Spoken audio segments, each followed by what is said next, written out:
Siap? Hah? Udah play? Udah play kan? Nah, nggak bilang-bilang nih. Lo ngerjain gue sekarang. Episode kemarin, gue ngerjain lo ngerjain gue. Oke, fine. Baik. Awas liatin lo. Nggak gue bagi lagi. Oke, itu ketemu lagi di Om Diki is back bersama gue. Ya, Dodi Sofyadi. Kalau kata videografer tuh kepala marketing. Gue kayak kayak personalia gue.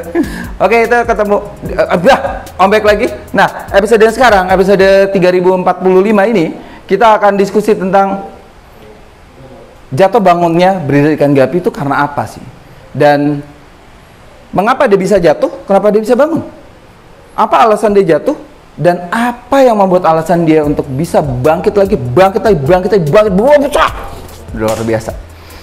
Terlalu berlebihan sepertinya. Oke, Om Diki, let's go.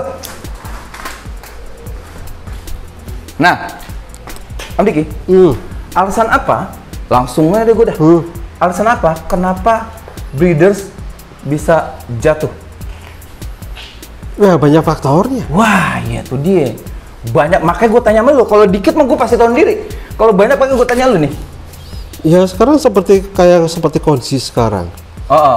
Banyak kontes. Iya. Terus apa tentang masalah pandangan sama ikan gapi itu sekarang udah bergeser, udah berubah. Iya. Banyak breeder jatuh sekarang. Oke. Itu yang jadi masalah karena pandangan orang awam gapi itu sekarang kan jadi ikan kontes. Jadi kalau nggak jual ikan kontes ya pasti jatuh. Pasti jatuh. Nah, itu dia tuh. Itu salah satunya. Salah satunya kenapa? Karena industrinya berubah nih. Ya. Industri berubah menyebabkan mereka jadi sign out. Udah awal-awalnya login deh, sign out deh tuh. Kan banyak yang besar-besar terus sekarang jatuh kan banyak. Kamu tahu sendiri kan yang besar-besar jatuh sekarang kan banyak banget. Gue mau ngomongin Om. Gue kerjain editor kita gimana? Serah. Sebutin aja namanya ya, biar kita kerjain editor deh. Oke, ingat deh. Siapa aja Om? Tolong ditip ya. Ditip, gue ngerjain editor nih. Ya itu yang di Bekasi. Siapa tuh? Ditip loh itu. Terus apa lagi? Tahu sendiri kan? Ya. Dulu besarnya kayak apa? Oh iya. Sekarang gimana? Karena industri itu berubah tuh. Itu salah satu contoh aja gitu ya. Ya. Terus itu siapa? Solo. Sekarang ganti apa dia? Iya benar. Ya itu salah satu yang besar lah yang saya bilang. Iya. Ya karena industri berubah. Iya. Yang bikin jatuh itu ya karena itu masalah perubahan di dunia industri seperti secara global lah. Di industri sekarang udah istilah udah apa zaman modern gini kan yang dulu yang jadul kan juga udah ditinggalin, udah berubah kan. Betul. Makanya semua tuh pasti zaman tuh akan membuat suatu perubahan. Dan kalau kita nggak bisa penyelesaian diri, pasti jatuh. Oh, betul. Itu pasti jatuh. Nah, kalau itu kan karena itu jatuh itu kadang-kadang yang tadi itu gara-gara industri berubah itu karena faktor eksternal tuh. Industrinya eksternal kan? Betul. Artinya industri berubah menjawabkan, wah, kalau kita nggak ada cuannya nih sob gitu loh. Ngomongin faktor internal, karena faktor dianya itu apa tuh? Nah, kalau faktor internal itu karena masalah dari dianya. Awalnya tuh dia memang benar-benar suka sama gapi apa enggak? Dan itu mata pencaharian dia yang pokok apa enggak? Oke. Ya kalau dari dia sendiri memang dia pokok, dia kalau istilahnya kalau mau untuk main seperti pair pasangan gitu dalam kondisi seperti ini, dia pasti akan beralih ke massal. Salah satunya cara seperti itu supaya dia bisa survive. Ya jadi di industri gapi itu seorang breeder tuh bisa melihat dia mau dari awal kan udah lihat dia mau masuknya ke segmen apa. Oh, itu yang pertama kali itu kita bahas. Dia mau ke segmen kualitas atau segmen kuantitas. Iya, betul. Ya kan?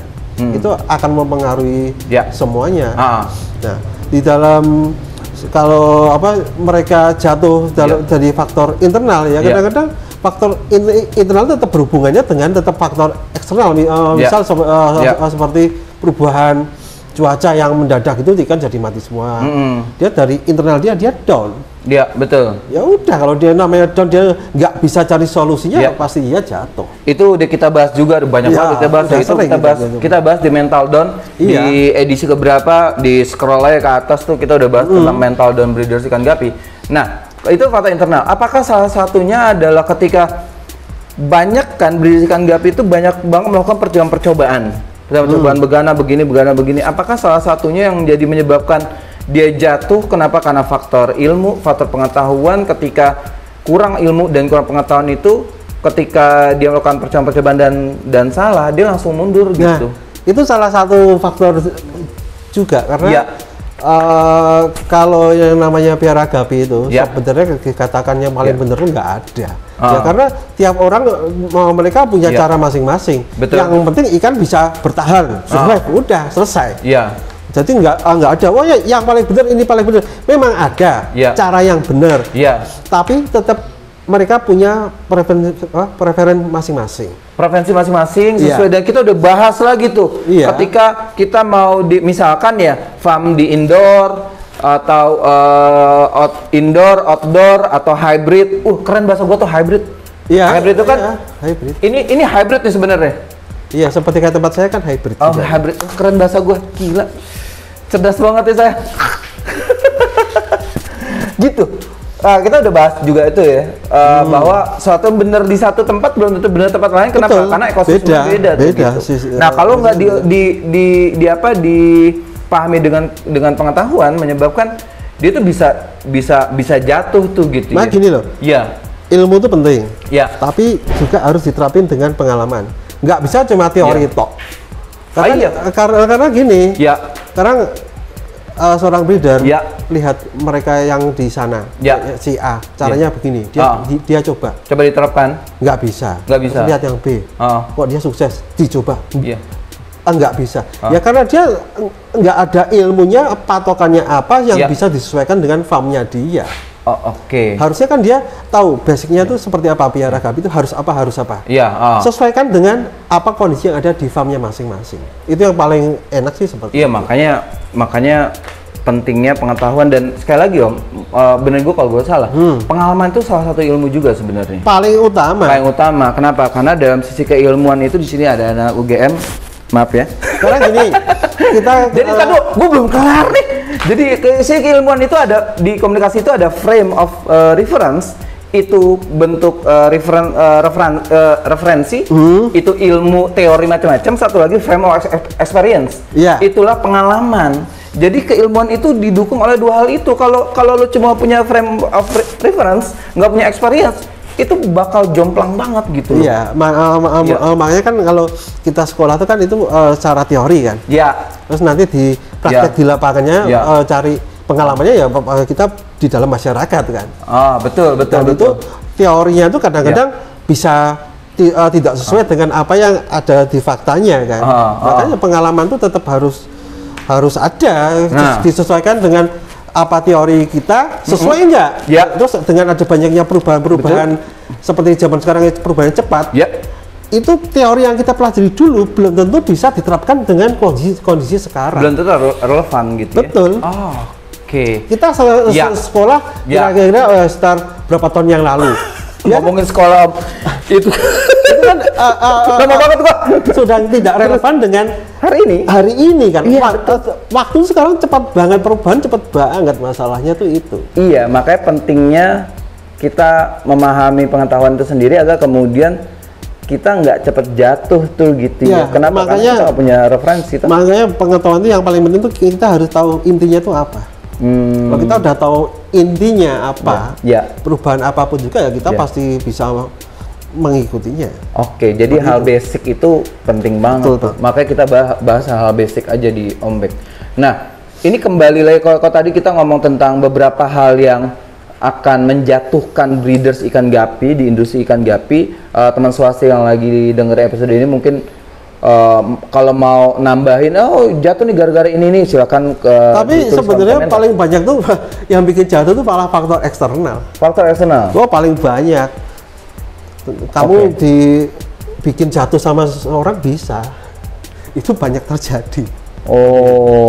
Makanya faktor eksternal tuh paling berpengaruh untuk seorang breeder Guppy. Dia mentalnya kuat, makanya dari kan yang diutamakan mentalnya. Iya, betul. Mentalnya.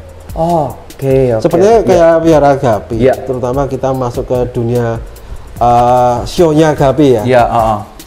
Wah, intrik-intriknya terlalu banyak. Nah, ikannya kecil. Trik-triknya banyak banget.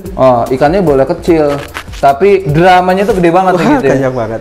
Nah, teman swasti yang apaan sih di spill dong gitu, dramanya apa aja? Dramanya udah ada tuh. Teman swasti yang udah jadi member udah dengerin deh tuh drama-drama di Guppy Universe, kita sebutin ini Guppy Universe itu apa aja udah kita kasih tahu di video khusus untuk member gitu ya. Nah, kalau tadi itu Tom yang menyebabkan jatuh gitu. Dan berikutnya apa yang menyebabkan dia bisa bangkit lagi Tom? Karena gue yakin karena gue yakin industri hobi itu somehow drop. Tapi ada satu waktu ini akan rebound lagi gitu. Ya, cycle lah. Cycle ini pasti akan begitu, pasti akan rebound lagi kan gitu. Kita pakai bahasa basket terus Om ya. Novice, rebound gitu kan. Nah, yang ngebuat dia bangkit lagi apa ya Om ya? Ya dari awal kan dia bilang, dia piara Guppy itu apa? Dia benar-benar cinta apa enggak? Nah, kalau cinta tuh gimana pun baru jatuh ya dia tetap piara. Dan dia akan selalu berjaga-jaga, nanti suatu saat lagi industri udah baik, dia masih punya. Ada di situ.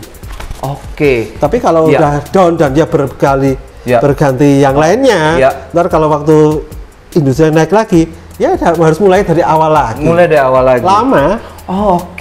Nah, yang menyebabkan kita bangkit lagi, ternyata balik ke diri kita gitu ya. Ada bara gak di api, ada bara gak di hati kita untuk ikan Guppy itu sendiri. Tapi gitu kalau memang dia itu buat pendapatan utama, kebanyakan sih udah jatuh ya pasti ganti karena itu kan mata pencaharian yang utama kan.